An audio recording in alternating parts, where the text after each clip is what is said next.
Estamos hablando sobre principios y demandas y vamos en el sexto principio y la sexta demanda que Dios le está diciendo a su pueblo. ¿Ya? Estos son demandas que Dios hace a su pueblo, el que invoca el nombre del Señor. Y estamos hablando acerca de temor. ¿Ya? Dijimos que si temor es respeto, como vamos a estar recordando, el sinónimo de temor es respeto, ¿ya? Entonces la falta de temor es una falta de respeto, ¿ya? Hacia alguien, ¿ya? Una falta de respeto hacia alguien. Además dijimos que esta falta de temor o falta de respeto, ¿ya? Está dirigida a aquellas instancias que en principio se han considerado como fuente de autoridad en Dios, y aunque esta falta de temor está dirigida hacia Dios, también está dirigida hacia la familia, las leyes, la autoridad. Es lo que vemos hoy día, romper la autoridad, ¿ya? La anarquía, ¿ya? Y empezando por lo más básico, ¿ya? Que es en el hogar. Ya los papás no son los papás, son los viejos, los amigos. Ya se ha perdido esa autoridad, ese respeto, ese temor hacia lo que es la autoridad. La desobediencia del primer hombre al mandato divino, que tenía un carácter realmente de prohibición, no comerás, es la evidencia, esencial que el hombre dejó de temer a Dios. De ahí empieza todo. De ahí se empieza a ver la falta de temor del hombre hasta el día de hoy. Entonces, estamos recordando, hablamos de un temor reverencial, no miedo, temor reverencial. ¿Qué implica? El temor de desagradar a quien se debe respeto y sumisión. Un temor de desagradar, no es miedo. ¿Ya? Y en este caso particular nos referimos a Dios. Pero hay algo, hermano, que en esta demanda de parte de Dios, por la violación de un principio por parte del pueblo, la gravedad de esta demanda radica en que la pérdida de temor a Dios por parte del pueblo de Dios, o sea, si el pueblo de Dios, el creyente, pierde ese temor hacia Dios, implica la pérdida de profundidad en su relación con Él. Es decir, hay una relación superficial con Dios, no íntima. Y eso se nota. Y hoy día vamos a ver en qué se nota pero muy fuertemente esta falta de profundidad en su relación. Entonces dejamos unas preguntas, ¿ya? Dejamos unas preguntas que las vamos a recordar. ¿Por qué el creyente actual vive la pérdida de profundidad en su relación con Dios? ¿Será por qué cosa? ¿Será que mi relación personal con Dios, si la comparo con lo que Él se merece, es realmente una falta de temor y de respeto hacia su persona? Pero ahí viene la frase, pero si Dios lo sabe, pastor, Dios sabe por qué yo no. Hermano, hemos sopesado esa frase, Dios lo sabe. O sea, quizás sería mejor que Dios no lo sepa, pues Dios lo sabe, por eso lo va a juzgar. Por eso hay causa y consecuencia de mis decisiones respecto a mi relación con Dios y mi relación eclesiástica. ¿Ya? Porque Dios lo sabe. Entonces, veíamos dos ejemplos, el cristiano light y ese nuevo tipo de cristiano que con tiempo para enviar mensaje de reflexión, pero sin tiempo para congregarse. No tiene tiempo para congregarse. No hay tiempo. Pero para otras cosas sí. Es un cristiano, le llamamos. Claro, ahora es bueno esto, hermoso, hay que dar gracias a Dios, usted que está lejos, está escuchando un mensaje, pero de repente, hermano, tengo tiempo ¿ya? Y hasta pago una cuota mensual por mandar mensajes motivacionales, pero no tengo ni tiempo ni plata para ir a la iglesia o para estar relacionado con el cuerpo local. Y eso es una falta de temor hacia Dios. ¿Ya? Así de simple. Pueden haber otros motivos muy loables, sí, Dios los conoce, pero hermano, ahora mismo, en el antes oramos, ¿por qué usted no está en su iglesia local hoy, que es domingo, que es la hora del culto? Si estoy conectado, qué bueno, me alegro. Pero algunos podrían estar acá, o deberían estar, o debemos estar. Entonces, eso es lo que estamos mirando, la falta de respeto, la falta de temor. Hoy día estamos hablando de el temor y el respeto en este pasaje de Malaquías 3:13 al 4:3. ¿Ya? No lo vamos a desarrollar todo hoy día, sino que vamos a estar hablando de los versículos 13 al 15. Entonces, ubíquese ya en Malaquías, en el capítulo 3, de los versículos 13 al 15, que dicen así: vuestras palabras contra mí, está hablando el Señor, han sido violentas, dice Jehová. Y dijiste, ¿qué hemos hablado contra ti? Habéis dicho, por demás es servir a Dios. ¿Qué aprovecha que guardemos su ley y que andemos afligidos en presencia de Jehová de los ejércitos? Decimos, pues ahora, bienaventurados son los soberbios, y los que hacen impiedad no solo son prosperados, sino que tentaron a Dios y escaparon. Miren lo que está diciendo este pueblo. Bueno, desarrollemos hoy día el hablar contra Dios. ¿Ya? Los versículos 13 al 15. Dios denuncia la naturaleza de las palabras de su pueblo hacia él y les dice: vuestras palabras contra mí han sido violentas. Las palabras violentas contra Dios. ¿Qué es eso? Que ustedes han dicho cosas muy duras contra mí, como Dios. Ustedes han dicho cosas terribles acerca de mí. Ustedes hablan mal de mí. ¿Dónde, Señor? ¿Cuándo? Me adelanto, como yo digo, mira, ese no conoce a Dios y le da mejor que a mí. Es más feliz, tiene más. Y yo que sirvo a Dios estoy peor. Ahí estoy siendo violento contra Dios, contra lo que estoy diciendo. ¿Ya? Por eso debemos hacernos una pregunta. ¿Ustedes se han preguntado alguna vez por qué son tan importantes nuestras palabras para Dios? ¿Se han preguntado eso? Porque Dios le da tanta importancia. Cantamos hace un rato atrás, Salmo 19, que los dichos de mi boca y la meditación de mi corazón sean de este tipo para que sean agradables. ¿Por qué será tan importante lo que decimos, lo que yo expreso, ¿ya? Lo que pronuncio, ya sea a través de la reunión virtual o presencialmente, lo que sale de mis labios respecto a Dios? ¿Por qué creen ustedes que es tan importante para Dios? Bueno, vamos a empezar a responder. Frecuentemente, hermanos, olvidamos que las palabras son un reflejo externo de lo que existe en el interno. Ellas pueden impactar positivamente o negativamente al entorno y las circunstancias que giran a nuestro alrededor. O sea, lo que yo digo refleja lo que yo tengo. Lo que yo digo refleja lo que hay en mi corazón.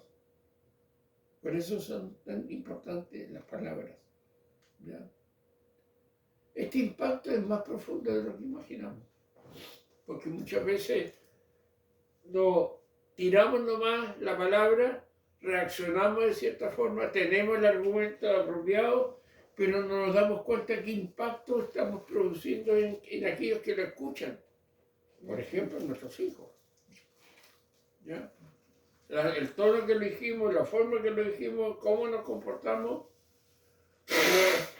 Y en ese aspecto, hermano, yo soy reo ante el Señor. Y muchas veces me he dado cuenta, no muchas veces me he dado cuenta que lo que he dicho es porque está en mi corazón. Es porque lo que he anidado, lo que pienso o en mi cosmovisión. Entonces,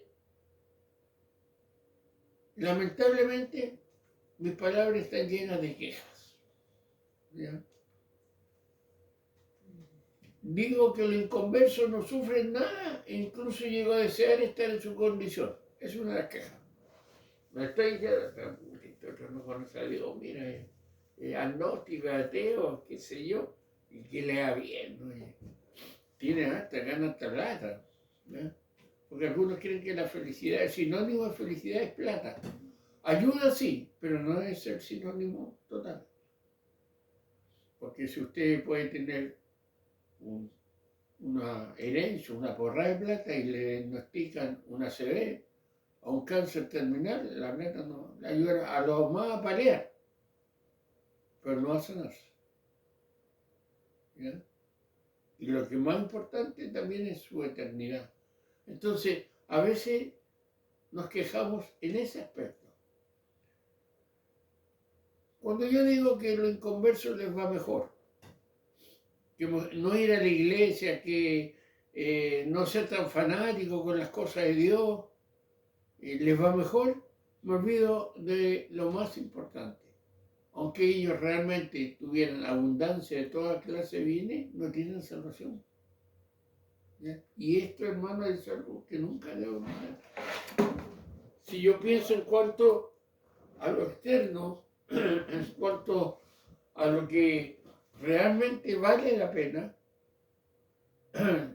ellos no tienen lo que Dios me ha entregado a mí, la salvación. Y no es, disculpen la expresión, el chilenismo, el consuelo del tonto. No, es la esperanza del cristiano. ¿Ya? Pero a veces nuestra mirada es totalmente temporal de lo que yo veo acá. Mido mi éxito, inclusive mi bendición, de acuerdo a los bienes que tengo. Y eso es peligroso. Es muy peligroso. Es muy peligroso.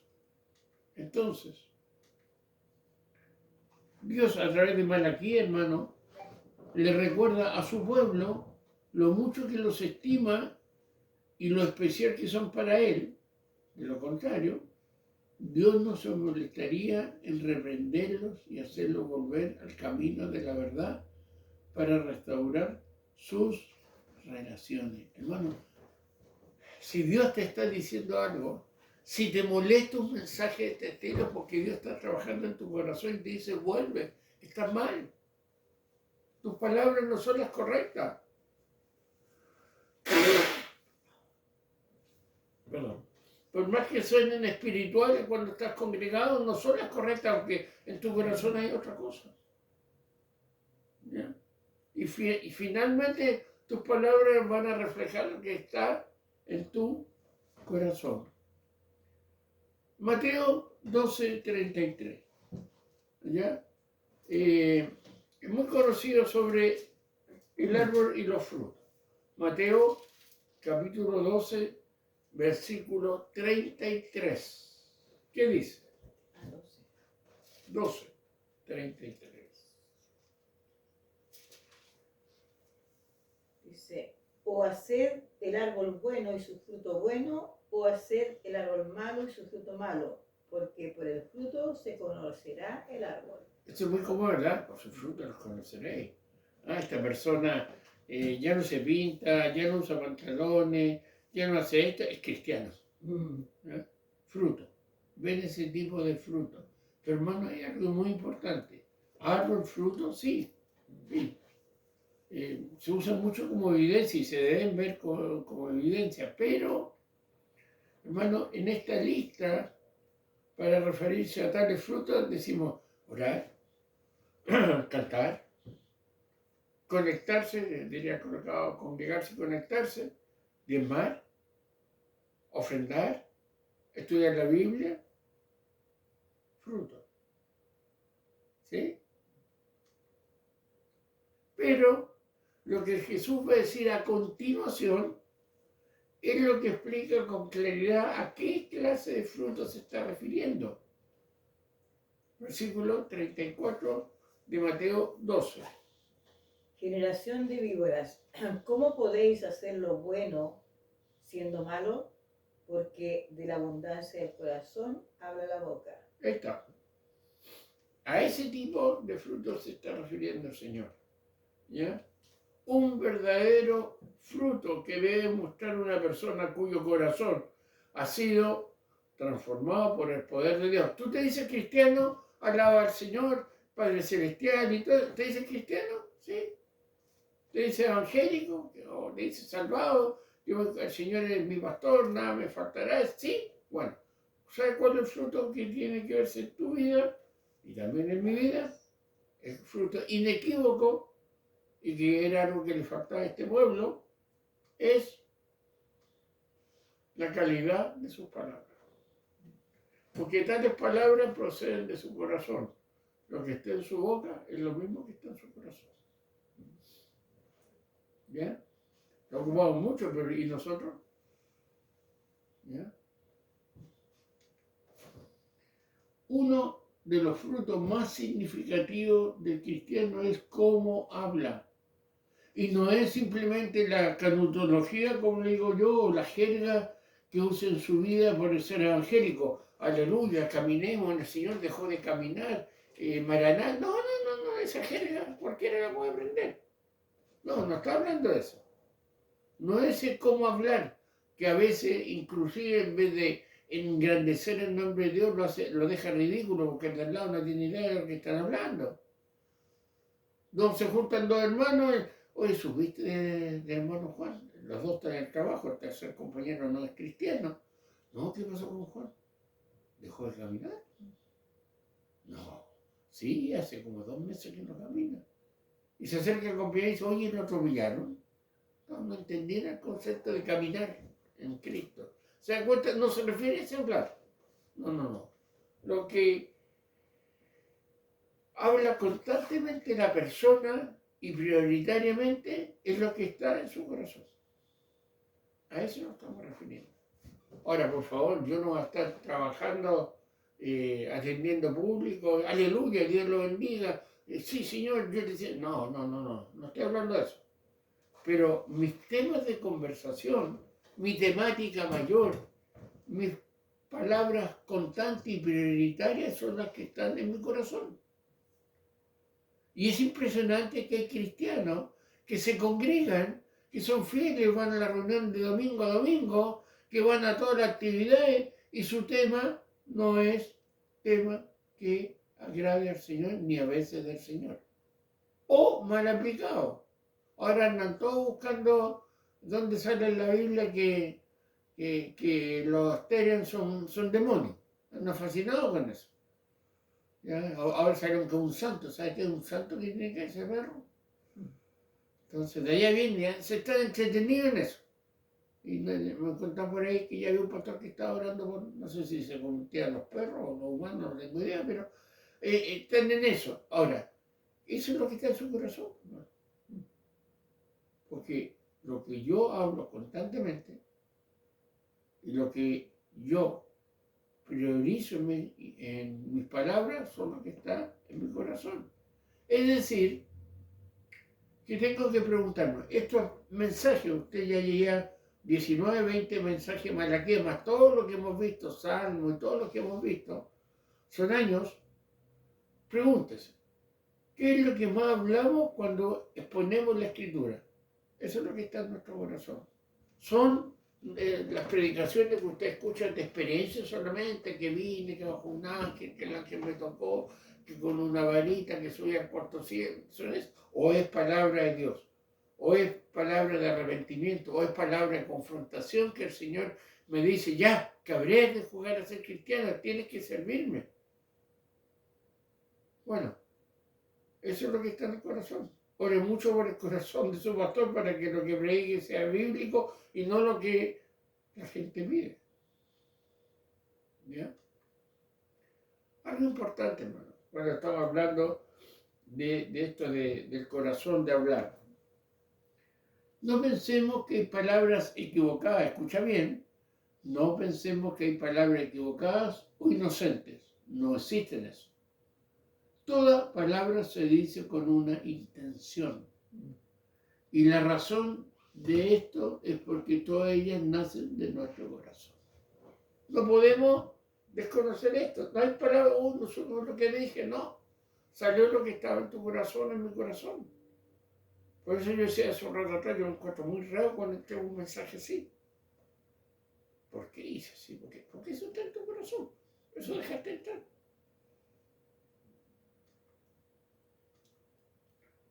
Proverbios 4:23 dice, sobre toda cosa guardada, guarda tu corazón, porque de él mana la vida.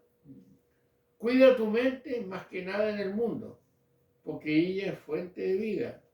Dios habla hoy, habla de mente, en reemplazo del corazón. Otra versión dice, vigila atentamente tu interior, pues de él brotan fuentes de vida. Aquí, hermano, corazón se refiere al centro de la vida interior. Los pensamientos, las emociones, las intenciones, la voluntad, las palabras. De eso tengo que guardarlo, tener cuidado. Porque de ahí van a salir mis palabras. Y de ahí salen. El corazón es considerado el núcleo del ser que determina el rumbo y la calidad de vida, de donde brotan las acciones y la conducta diaria. De ahí viene, de nuestro ser interior. Por eso tiene que ser transformado. Por eso es peligroso cuando yo a una persona, yo sé que lo digo con la mejor de las intenciones, ¿sabe? Usted necesita ir a la iglesia. No, usted necesita ir a Cristo primero. Una vez que Cristo lo transforme, búsquese una iglesia. Porque la iglesia no transforma a nadie. Los pastores no salvan a nadie, las denominaciones no salvan a nadie, es Cristo el que salva. Entonces, una vez que transforma el corazón, busca un hogar cristiano. Pero lo hacen al revés. Entonces la gente piensa, ¿ya? La gente se imagina que ir a la iglesia es ser cristiano. Eso se imagina. ¿Ya? Y alguna iglesia, lamentablemente, entra la persona, coloca un pie y le dicen hermano. El corazón es la fuente de todo lo que hacemos. Incluyendo lo que pensamos y sentimos, está ahí dentro del corazón. La mente, las emociones, los deseos más profundos. Y por supuesto es la fuente donde proceden nuestras palabras. ¿Ya? Por eso dice, de toda cosa guardada, guarda tu corazón, tu ser interior. ¿Qué meto en mi mente? ¿Qué estoy leyendo? ¿Ya? ¿Qué estoy diciendo acerca de Dios? ¿Hay respeto en mis palabras con respecto a Dios y su plan? ¿Respeto lo que Dios me pide o soy un sin respeto con Dios?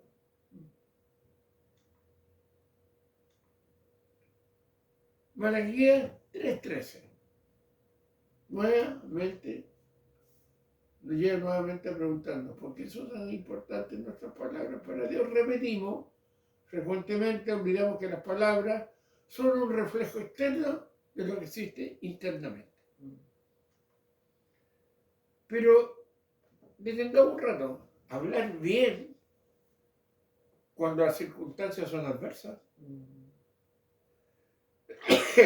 Disculpe. Hablar bien cuando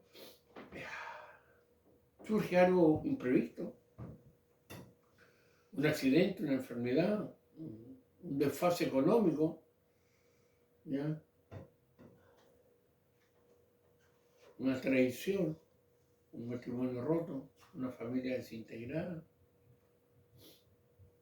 ¿Y hablar bien ahí? Bueno, la respuesta es sí. Nuestro corazón debe provocar que nuestras palabras reflejen el temor hacia Dios que mora en nosotros, esa reverencia hacia lo que Dios está haciendo. Y un ejemplo bíblico es bien interesante, ¿ya? Pablo lo dice a los hermanos en la iglesia en Tesalónica, que dice, dad gracias a Dios en todo. Primera de Tesalonicenses 5:18. Y aquí vamos a ver algo bien interesante sobre nuestras palabras en los tiempos difíciles, ¿ya? En los tiempos, bueno, difíciles para algunos, ¿ya? Pero tiempos difíciles, porque la dificultad no es solo económica, puede ser emocional, puede ser de salud física. ¿Qué dice Primera de Tesalonicenses 5:18? Dad gracias en todo, porque esta es la voluntad de Dios para con vosotros en Cristo Jesús. Da gracias en todo. Ahora, ¿y qué es lo que están viviendo estos hermanos en Tesalónica que el apóstol le dice eso? Y nos dice, si pueden, si sienten, no, den gracias, una orden, dan gracias a Dios en todo, porque esta es la voluntad de Dios, que sean agradecidos. Se va a sorprender quizás que están viviendo. ¿Saben ustedes lo que están viviendo? Bueno, era persecución religiosa, veamos. El apóstol Pablo dice que deben dar gracias a Dios en todo, a pesar que, escuche bien, Tesalónica, hermanos, den gracias a Dios en todo porque esta es la voluntad de Dios. Ellos estaban afrontando una situación muy difícil. Están siendo desalojados, escuchen esa palabra, injustamente con su familia de sus propias casas y no por problemas financieros o políticos, sino por causa de la fe. Están siendo desalojados porque eran cristianos. Y Pablo dice, den gracias a Dios en todo porque esta es la voluntad de Dios. Para garantizar que ellos entendieran o entiendan la importancia del agradecimiento aún en las dificultades, Pablo les dice que esa es la voluntad de Dios para con ellos. Que den gracias a pesar de la desgracia. ¿Ya? Esa es la voluntad. Pregunta, ¿cómo reaccionamos nosotros frente a una circunstancia adversa? ¿Qué palabras salen de mi boca? ¿Ya? ¿Qué palabras salen de mi boca? Me parezco a un personaje que decía yo ayuno 3 veces a la semana y al final no soy como este otro. ¿Cómo reacciono?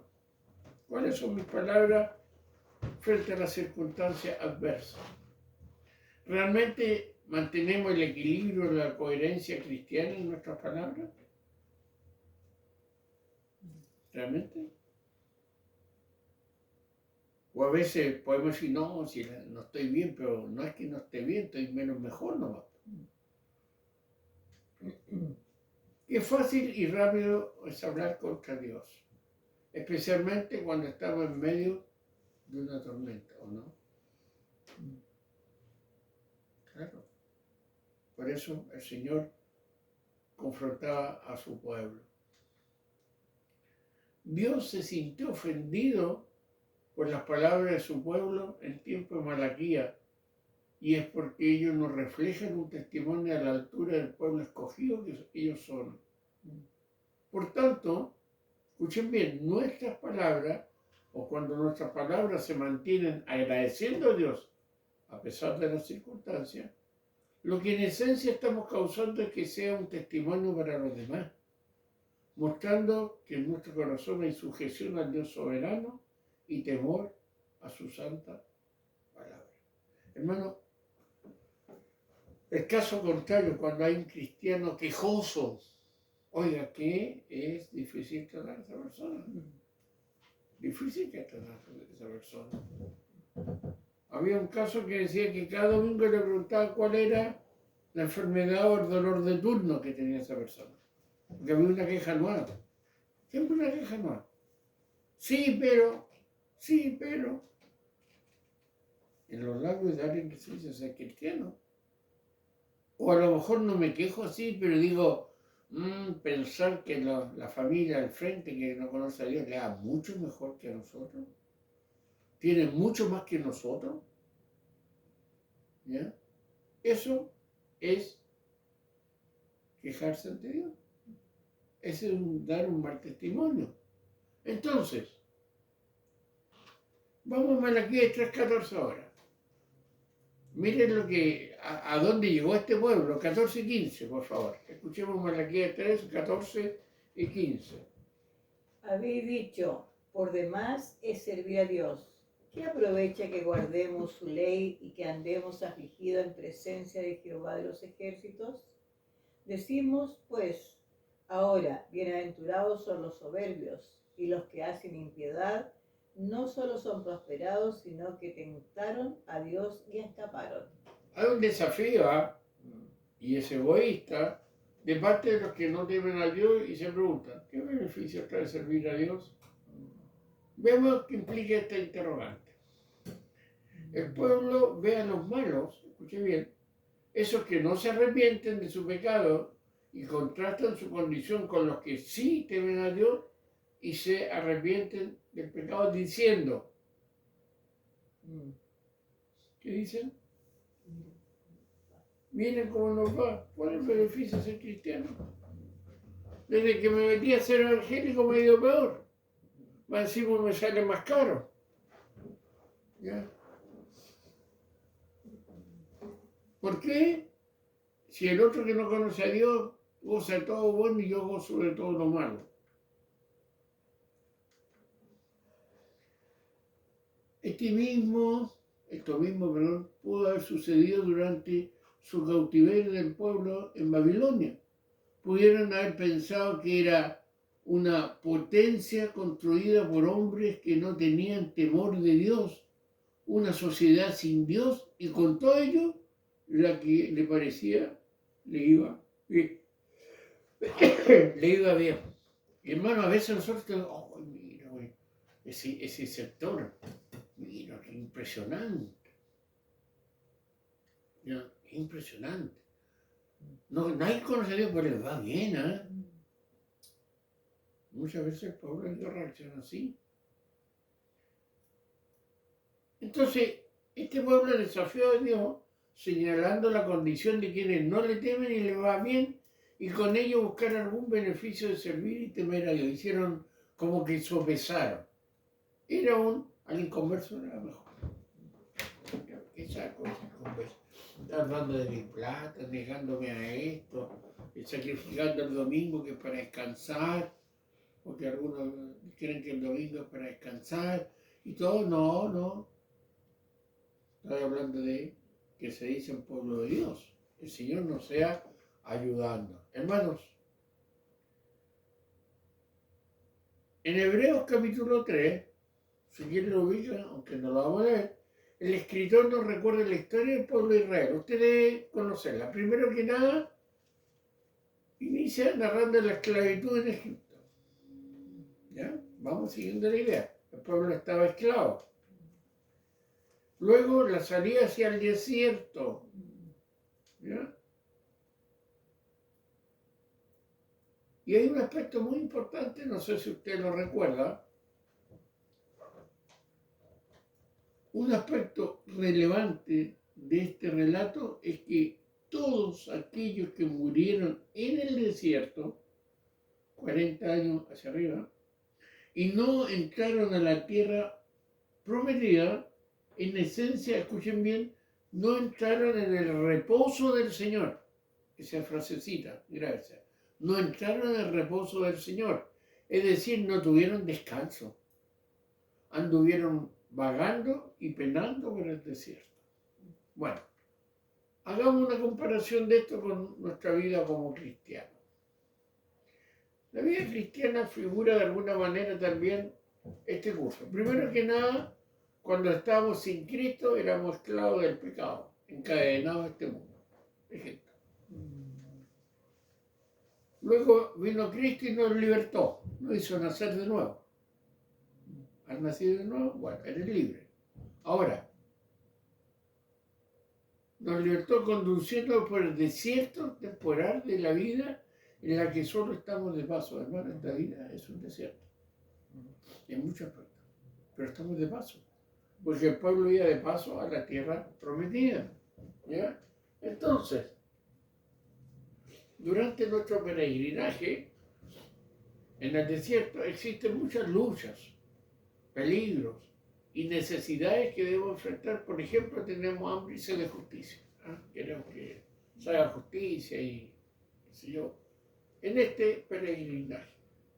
La ventaja de temer a Dios en nuestro peregrinaje ahora, en este peregrinaje por el mundo, radica en esto, que si andamos en Cristo, aunque debamos enfrentar sufrimiento y dolor, la ayuda de Dios estará actuando a nuestro favor.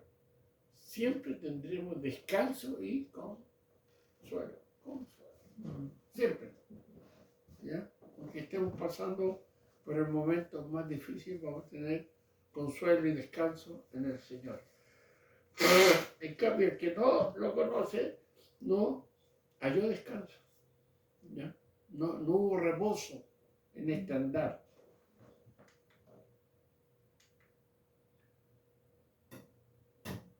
Hebreos 3:11 tiene una palabra muy interesante, reposo, y se va a sorprender el origen de esta palabra. ¿A qué tipo de reposo, descanso se refiere Dios cuando peregrinamos en este mundo tomados de la mano de Él? ¿Qué dice Hebreos 3:11?